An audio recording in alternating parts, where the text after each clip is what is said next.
Hammaga assalomu alaykum. O'tgan videoda brokerdan qanaqa qilib ro'yxatdan o'tish kerakligini ko'rib o'tdik. Bugun MetaTrader 4 da qanaqa qilib ishlash kerakligini ko'rsatib o'taman. Play Market yoki App Store dan MetaTrader yuklab olganingizdan keyin mana bunaqa narsa chiqadi. Принятие bosasizlar.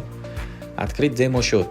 Iloji boricha biz faqat realda ishlaymiz, shuning uchun подключить существующий счет, ya'ni bor счетni mavjud счетni ulash kerak degani. Shuni bosamiz. Mana bu yerda serverni обязательно topish kerak bo'ladi. Bunaqa ma'lumotlar brokerdan ro'yxatdan o'tganingizdan keyin sizlarni pochtingizga kelgan bo'ladi. Server, login va parol. Xo'p, mana pochtada ma'lumotlar berilgan. Birinchi o'rinda serverni kopировать qilaman va poiskga beraman. RoboForex Pro 5 ekan. Shuni bosamiz. Endi loginni kiritishimiz kerak bo'ladi. Ma'lumotlarni kiritgandan keyin bizda MetaTraderimiz ochiladi. Xo'p, pastdan boshlaymiz. Котировки, chart, торговля, история, настройки. Котировка bu bizni savdo qiladigan instrumentlar. Yuqorida o'ng tomonni plusni bosadigan bo'lsanglar, bemalol o'zingizga kerakli bo'lgan o'sha instrumentlarni, котировкаlarni qo'shishingiz mumkin bo'ladi. Masalan, Forex bo'lsa mana hammasi bor. NZD USD, Euro USD plusni bosasizlar kerakligida va o'sha qo'shiladi. Yoki metal tilida savdo qiladigan bo'lsanglar, HOW USD ni yonida pluscha bor yashil, o'shani bosamiz. Ketdi. Любойni tanlab olaverasizlar. Nazatni bosamiz. Chap tomonda tepada qalamcha turibdi. Shuni bossa, bizga kerak emas котировкаlarni o'chirib olishimiz mumkin bo'ladi. Eng chap tomonida dumalovchalar turibdi. Shuni bosamiz. Kerak emaslarini bemalol olib tashlaymiz. Удалить o'ng tomonda. Bo'ldi, qaytamiz. Endi pastda chart. Bu bizning grafikimiz hozir настройка qilinmagan. Buni настройка qilish uchun agar pastdagi RSI indikatorini olib tashlamoqchi bo'lsanglar, yuqorida F turibdi, shuni bosamiz.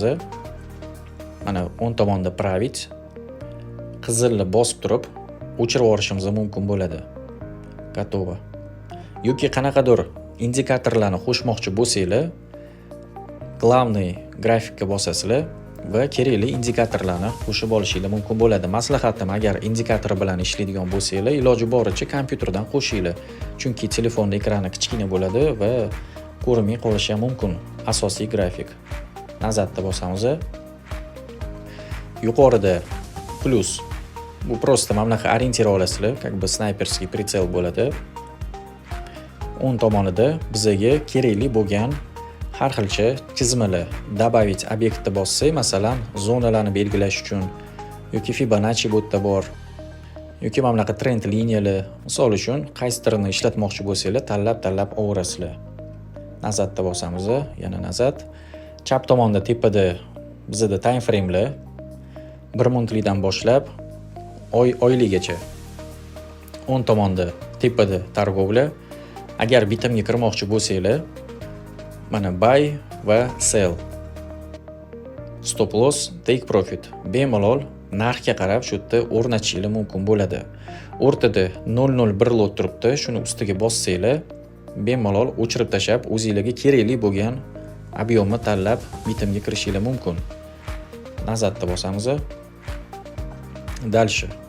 Grafikka barmog'inglar bilan bundoq uzoq yaqin qilishingiz mumkin, rasmga o'xshab. Xo'p, pastda торговля. Hozir endigina счет ochildi, shuning uchun 0 bo'lib turibdi. Agar qanaqadir bitimlar ochilsa, sizlarni ochiq pozitsiyalar xuddi shu yerda ko'rsatilib turadi. Yuqorida tepada plus turibdi. Shuni bossa ham bemalol bitimga kirishimiz mumkin bo'ladi. Oldiniga biz mana bu yerda котировкani tanlab olamiz. Hozir out cut turgan ekan.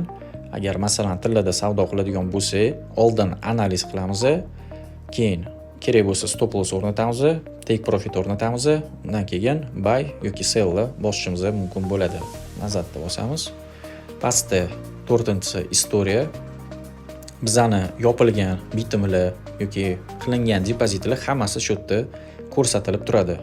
Kunlik, haftalik, oylik yoki o'zingizlar mana bu yerda chisloni tanlab olasizlar. Qaysi vaqtdan o'zingizlarni vitaminlarni ko'rishinglar mumkin bo'lgani haqida. Dальше pastda настройка turibdi, shuni bosamiz. Счет qo'shmoqchi bo'lsanglar, mana shu ism, familiya turgan joyga bosamiz. O'ng tomonda plyusni bosamiz. Подключить существующий счет va poisk orqali o'zingizlarni serveringlarni topasizlar. Qaysi brokerga tegishli bo'lsa. Nazad. Bu yoqda pochta, novosti, bular uncha kerak narsa emas. Pastroq tushamiz. Chat сообщение, bular kerak emas narsalar.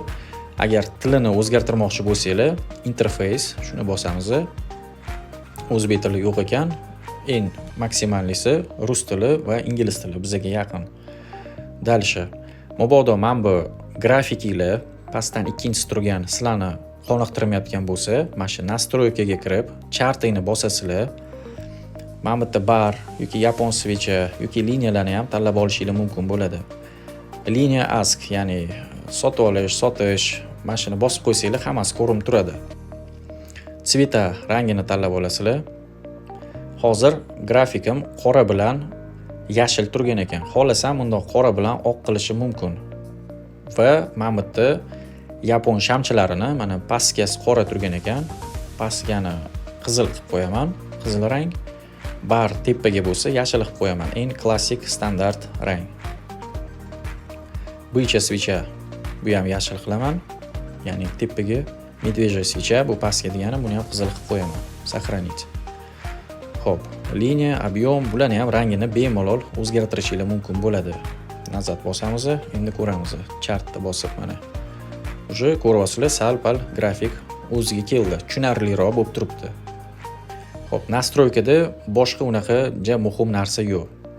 Mana ovozini xohlasanglar o'chirib qo'yasizlar. Bitta ochilganda, yopilganda mana bu yerda ovoz turadi. Avtoblokirovka MetaTrader'ga, blokirovka ekrani. Endi uni o'zingizlarga qarab to'g'rilab olaverasizlar. Xo'p, prinsipi bo'ldi. Счет tayyor. Bemalol broker orqali, shaxsiy kabinet orqali depozitinglarni kiritishingiz mumkin. Shotinglarni MetaTrader'ga ulagan bo'lsanglar, pastda targovlarda mana bu yerda turadi. Farqi yo'q, $100 mi, $1000 mi depozit qilsanglar. Undan keyin bemalol o'zingizlarga kerakli kotirovkani tanlab, yevro, audmi, mana bundoq ustiga bossanglar, targovla, chart, свойства, misol uchun ma'lumot olmoqchi bo'lsanglar, qanaqa razmer kontrakti yoki marja yoki swap yoki nima yana, mana shu hamma ma'lumotlar shu yerda ko'rinib turadi. Atak mana ustiga bosasizlar, chart, o'sha grafikni ko'rmoqchi bo'lsanglar, CAD GPY ekan. Oldin analiz qilganinglardan keyin bemalol tepada targovlarni bosib turib, kerakli stop loss, take profit yoki lotni o'rnatib savdoga kirishingiz mumkin bo'ladi. Video foydali bo'lgan bo'lsa like, hammaga omad.